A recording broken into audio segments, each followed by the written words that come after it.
The metal box slid out from under Ethan's bed with a scrape that cut through the silence of his empty apartment. My hands trembled as I lifted the lid. Stacks of $100 bills stared back at me, $250,000 in cash. But it was the note on top, written in my son's careful handwriting, that stopped my heart. Dad, if you're reading this, they made it look like an accident. Don't let them win. I sat there on the dusty floor, my 62-year-old niece protesting, reading those words over and over. Ethan had been dead for 3 months. 3 months of living in a shoebox room near the Seattle docks, 3 months of everyone calling me negligent, 3 months of watching my ex-wife Linda collect $800,000 from the insurance company while I had nothing. My name is Mark Reynolds. I spent 40 years working cranes at the Seattle docks, honest work, hard work. My son Ethan worked at Northwave Freight until the day a shipping container accidentally crushed him during a night shift. The company called it operator error. The police closed the case within a week. And Linda? She threw a party the day the insurance check cleared. Now, holding this note in my calloused hands, I finally understood why my gut had never accepted the accident story that I emptied the metal box onto Ethan's bed. Beside the cash lay 3 flash drives, each labeled with dates from the months before his death. My hands shook as I plugged the first one into his old laptop. The screen flickered to life, showing grainy footage from what looked like a dashboard camera. The timestamp read 2:47 a.m., dated 6 weeks before Ethan died. I recognized the location immediately, an abandoned warehouse district in Tacoma, about 30 miles south of Seattle. A Northwave freight truck pulled up to a loading dock, its headlights cutting through the darkness. 2 men emerged from a black SUV. The video quality was poor, but I watched them open the truck's rear doors and begin unloading wooden crates. These weren't regular shipping containers. They moved quickly, nervously, constantly checking over their shoulders. The entire transfer took less than 15 minutes. I clicked to the next file. Another night, another truck, another location, this time near the port of Tacoma. The pattern repeated across dozens of videos. Northwave trucks making unauthorized stops at warehouses that shouldn't have existed on any legitimate delivery route. My son had documented everything with the precision of a detective. Then I found the audio files. The first recording made my blood run cold. A man's voice, smooth and confident, discussing shipment schedules and package protection. I recognized that voice immediately, Garrett Cole, Linda's lawyer. The same man who had helped her fight me for custody 20 years ago. The same man who had somehow become her lover after our divorce. "We need to be more careful," Garrett said on the recording. "Someone's been asking questions about the night routes." Another voice responded, gruff and annoyed. "Handle it. We've got too much invested to let some dock worker ruin everything. Ethan Reynolds isn't just some dock worker. He's smart. He's been tracking the trucks." My heart hammered in my chest. They were talking about my son. I scrolled through more files, my hands growing steadier with rage. Ethan had spent months building this case. He had photographed license plates, recorded conversations, tracked money transfers. The flash drives contained evidence of a massive smuggling operation, drugs moving up from Mexico, weapons being redistributed to buyers across the Pacific Northwest. Northwave Freight was just the front, and dozens of people were involved. But it was the final video that destroyed me. The footage showed Linda and Garrett sitting in a restaurant booth, their heads close together. The audio was crystal clear. Ethan must have planted a recording device nearby. The date was 2 weeks before my son died. "Mark will take the fall," Linda said, her voice casual, as if discussing the weather. "He's too loyal to Ethan to ever suspect anything. When the accident happens, everyone will believe it was negligence. His reputation at the docks is already shaky." Garrett laughed. "And you collect the insurance payout. $800,000. We split it and leave for Panama before anyone asks questions, Linda continued. New identities, new life. Mark will be too busy defending himself to ever figure out what really happened. He's always been too stupid to see what's right in front of him. They clinked their wine glasses together. I sat frozen, watching my ex-wife plan our son's murder with the same expression she used to wear when planning dinner parties. The woman I had loved for 15 years. The mother of my child. She had orchestrated Ethan's death for insurance money and a fresh start with her lover. The video continued. They discussed timing, methods, which employees at North Wave could be bribed to look the other way. They knew about Ethan's investigation. They knew he was getting close to exposing the entire operation. So they decided to eliminate him and frame it as an accident caused by his negligent father. I ejected the flash drive and held it in my palm. This small piece of plastic contained enough evidence to destroy them all. My son had died trying to expose the truth, but he had made sure I would find it. I pulled out my phone and stared at it for a long moment. Then I dialed the only person I could trust, my brother Jack, a retired police detective who had moved to Spokane after his own career ended in controversy. He answered on the second ring. "Jack," I said, my voice steady despite the fury burning in my chest. "I need your help. Ethan was murdered, and I can prove it." Jack arrived in Seattle within 8 hours, driving through the night from Spokane. We met at a diner near the waterfront at dawn, the kind of place where dock workers grabbed coffee before their shifts. He looked older than I remembered, more gray in his beard, deeper lines around his eyes, but his gaze was still sharp. I slid the flash drives across the table. "Everything's on here. Videos, audio recordings, financial documents. Ethan spent months investigating North Wave Freight. He discovered they were smuggling drugs and weapons through the port." Jack picked up one of the drives, turning it over in his fingers. "And they killed him for it. Linda and her lawyer planned it. Garrett Cole. They wanted the insurance money and a clean escape to Panama." My voice cracked despite my efforts to stay calm. She laughed about how I'd take the blame. Called me too stupid to figure it out. My brother's jaw tightened. We sat in silence for a moment, the clatter of dishes and morning conversations filling the space between us. Finally, he looked up. "We can't go to the Seattle police," Jack said quietly. "If this operation is as big as you're describing, they might have officers on the payroll. We need the FBI. Can we trust them?" "I know someone. Angela Wood. She worked organized crime in Portland before transferring to the Seattle field office. She's clean, spent her whole career going after corrupt officials." Jack pocketed the flash drives.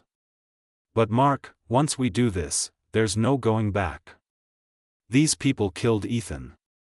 If they find out you have this evidence." "I don't care." The words came out harder than I intended. "My son died trying to expose them. I'm not letting his death mean nothing." Jack nodded slowly. "Then we do this right. Professional. By the book. We give Angela everything and let the FBI build their case." We spent the next 2 days organizing Ethan's evidence. Jack made copies of everything, storing backups in 3 separate locations.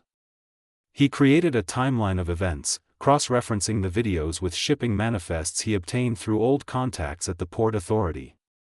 The smuggling operation was even larger than I had imagined, shipments moving through Seattle, Portland, and Denver, with North Wave Freight serving as the primary transportation network. On the 3rd day, we met Agent Angela Wood at the FBI field office in downtown Seattle. She was younger than I expected, maybe 40, with alert eyes that missed nothing. Jack made the introductions, and she led us to a secure conference room. "Jack says you have evidence of criminal activity at North Wave Freight," she said, sitting across from us. I placed the flash drives on the table. "My son Ethan worked there. He uncovered a smuggling operation, drugs and weapons moving through the port. They made his death look like an accident, but he left me everything he'd collected. Angela plugged the first drive into her laptop. For the next 3 hours, she reviewed every file without speaking. Jack and I sat in uncomfortable chairs, drinking bad coffee and watching her face for reactions. She took notes, paused videos to capture screenshots, and occasionally asked brief questions about dates and locations. Finally, she sat back and removed her glasses. "Mr. Reynolds, your son conducted a professional-grade investigation. This evidence is substantial enough to open a federal case immediately." Relief flooded through me. "So you believe us?" "I believe the evidence. These recordings show clear conspiracy to commit murder, in addition to drug trafficking, weapons smuggling, and racketeering." She tapped her pen against her notepad. "I'll need you to provide a formal statement. We'll place you in protective custody while we build the case and execute warrants." "How long will that take?" "Days, not weeks. With evidence this strong, we can move quickly." Angela's expression hardened. "But Mr. Reynolds, I need you to understand something. These people killed your son. They have resources and connections. Until we make arrests, you're in danger." "I've been in danger since Ethan died," I said. "I just didn't know it." Jack reached over and gripped my shoulder. "We're finishing what Ethan started." Angela stood and extended her hand. "I'll have agents at your location within 2 hours. Don't go anywhere alone, don't contact anyone involved in this case, and don't return to your residence. As of right now, you're under federal protection." I shook her hand, feeling the weight of Ethan's evidence finally transferred to someone who could act on it. My son had spent his last months building this case, knowing the danger, knowing what it might cost him. He had done it anyway. The FBI moved faster than I expected. Within a week, I watched from a safe house as news helicopters circled above Northwave Freight's headquarters in Seattle. Agent Wood called me that morning with updates, her voice carrying a satisfaction I hadn't heard before. "We executed simultaneous raids in Seattle, Portland, and Denver at 6 a.m., she said. 17 arrests so far, including 6 Northwave executives and 4 Port Authority officials. We seized computers, financial records, and enough contraband to fill a warehouse." I gripped the phone tighter. "What about Linda and Garrett?" "Garrett Cole was arrested at his office. He lawyered up immediately, but we have him on conspiracy to commit murder, among other charges." She paused. "Linda fled. We tracked her to a hotel in Tampa, Florida. Local agents are moving in now." I closed my eyes, picturing my ex-wife running, finally understanding that her carefully constructed plan had collapsed. "And the money?" "Frozen. Every account linked to the operation, including the insurance payout. The court will determine restitution once we complete the prosecution." Over the following weeks, I stayed in protective custody while the case built momentum. Jack visited daily, bringing newspapers with headlines that grew increasingly dramatic: "Massive smuggling ring exposed, Port Authority corruption scandal, murder plot uncovered in freight company investigation." Agent Wood kept me informed of the progress. The evidence Ethan collected formed the backbone of the prosecution. His videos provided irrefutable proof of the smuggling operations. His audio recordings captured conspirators in their own words. His financial documents traced money through shell companies and offshore accounts. But it was the video of Linda and Garrett planning Ethan's death that became the centerpiece of the murder conspiracy charge. "Your son built a case that prosecutors dream about," Angela told me during one briefing. "He documented everything with precision most trained investigators never achieve. He understood exactly what evidence would hold up in court." I thought about Ethan working late nights, following trucks, planting recording devices, knowing that discovery meant death. He had been 28 years old, the same age I was when he was born. He should have had decades ahead of him, a family of his own, a life beyond the docks. Instead, he had spent his final months building the case that would destroy his killers. 2 months after the initial arrests, I received word that Linda had been captured. She had been hiding in a cheap motel outside Tampa, waiting for a contact who was supposed to help her reach Panama. That contact turned out to be an undercover FBI agent. Garrett Cole was caught 3 days later at the Cancun airport, attempting to board a flight to Costa Rica using a fake passport. Mexican authorities detained him and handed him over to U.S. Marshals. The trial began in March. I sat in the courtroom every day, watching prosecutors present Ethan's evidence piece by piece. The jury saw the videos of midnight deliveries, heard the audio recordings of conspiracy, reviewed the financial documents showing millions of dollars in illegal profits. When they played the restaurant video of Linda and Garrett planning Ethan's murder, I forced myself to watch. Linda sat at the defense table, her expression blank, refusing to look at the screen. Garrett stared at his hands. Neither showed remorse. The prosecution called me to testify on the 4th day. I walked to the witness stand with my son's journal, the one he had kept during his investigation. The prosecutor asked me to read a specific entry dated 2 weeks before Ethan died. I opened to the marked page and read aloud, "I know this is dangerous. I know they might come after me. But I can't let them keep destroying lives for profit. Dad always taught me that some things are worth fighting for, even when the odds are against you. Truth is one of those things. Justice is another." My voice broke on the last sentence. The courtroom fell silent. The prosecutor approached the stand. "Mr. Reynolds, why do you think your son continued his investigation despite the danger?" I looked directly at Linda. She finally met my eyes, and for a brief moment, I saw something flicker across her face, fear, maybe, or the faint shadow of guilt. "Because he believed that justice mattered more than safety," I said. "He believed that some things are worth dying for." He was right. The jury deliberated for 6 hours.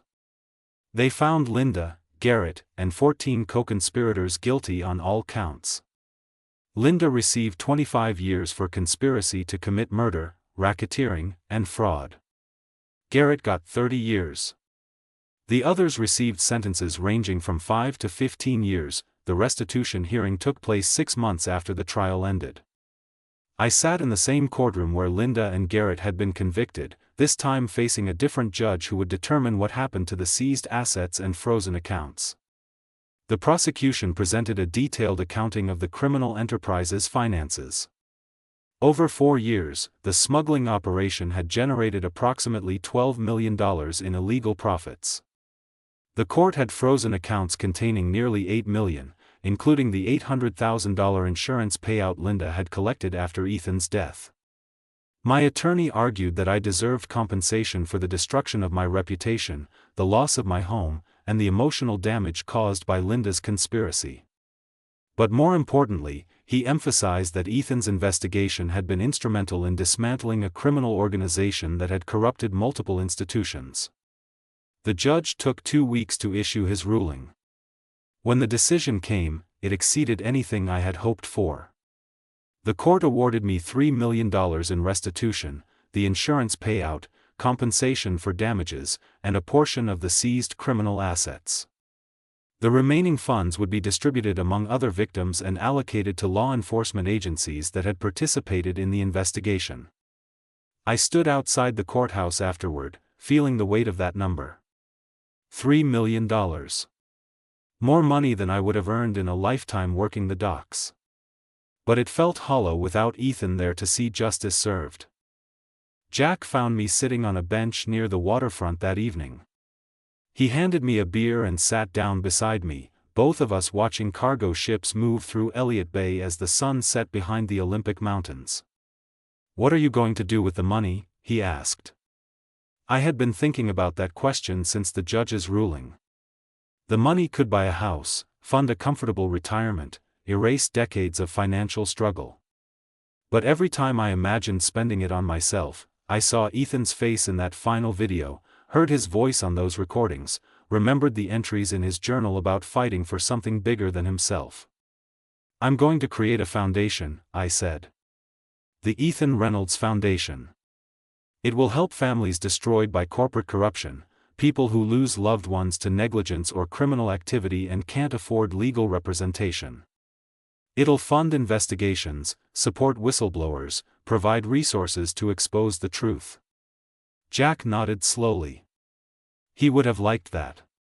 He gave everything to expose these people. The least I can do is make sure his work continues. Over the next year, I worked with attorneys and nonprofit specialists to establish the foundation. We hired investigators, partnered with law firms willing to take on corporate corruption cases, and created a network of support for whistleblowers who risked their careers and lives to expose wrongdoing. The foundation's first case involved a construction worker in Portland who discovered his company was using substandard materials on a public school project. He had been fired for reporting it, blacklisted in the industry, and threatened with lawsuits. We provided legal representation, funded an independent investigation, and helped expose a corruption scheme that reached into the city's building inspection department. Agent Angela Wood joined our advisory board. She brought connections within law enforcement and expertise in navigating federal investigations. Jack came out of retirement to lead our investigative team. Every Sunday, I drive to Greenwood Memorial Park where Ethan is buried. I bring coffee, the same dark roast he used to drink during his late-night stakeouts, and sit on the bench near his grave. I tell him about the foundation's work, about the families we've helped, about the corrupt officials we've exposed. I keep a journal now, just like he did. In it, I write down the cases we're working on, the victories we've achieved, the setbacks we've encountered. And at the end of each entry, I write the same line. "You prove that justice is worth everything, even a life." Sometimes I wonder what Ethan would think of the foundation, whether he would be proud of what his investigation created. Then I remember that final note he left me, "Don't let them win." We didn't let them win, son. We never will. The foundation has helped 43 families in the past 3 years. We've exposed corruption in shipping companies, construction firms, pharmaceutical manufacturers, and government agencies. We've supported 27 whistleblowers who risked everything to tell the truth. Each case reminds me that Ethan's death wasn't meaningless. He died fighting for justice, and that fight continues through every family we help, every truth we expose, every corrupt official we bring down. I'm 65 now, still living in Seattle, still working at the foundation every day. The cranes at the docks continue their endless dance of loading and unloading, the same work I did for 40 years. But now, when I drive past the waterfront, I don't see just cargo and commerce. I see my son's legacy, a reminder that one person's courage can change everything, that truth matters more than comfort, and that justice is always worth fighting for. Even when it costs everything.